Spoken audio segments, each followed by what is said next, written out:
Ahojte, chcem vám dať rýchlu reakciu na moju skúsenosť s Time Masterom. To, že pero a zápisník v nejakej forme je moja pracovná metóda, tak asi nikto nepochybuje. Nejaké som už zapísal. V čom je Time Master ale jedinečný, je to, že má 3 sekcie. A tie 3 sekcie takto skombinované som ešte nezažil a je to pre mňa veľká novinka a pomáha mi to.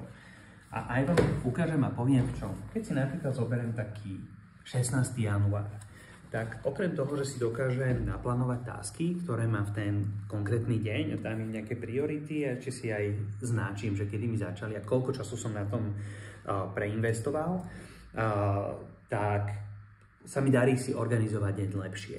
Skutočne mám pocit, že viem, kam idem, viem, čo robím a mám fokus. Nesvičujem.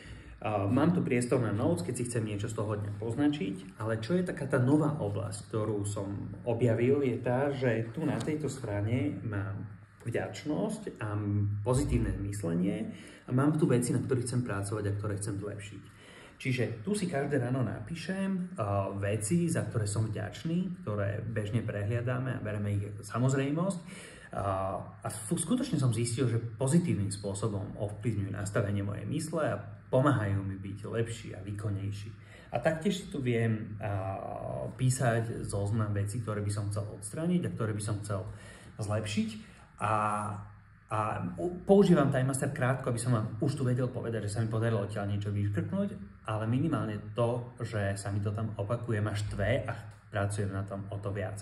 Takže hľadáte nejaký nástroj, ktorý vám pomôže spojiť vaše prežívanie, well-being, nastavenie mysle a dodá k tomu ešte aj priestor na produktivitu vášho denného dňa s ranným rituálom, s večernou reflexiou.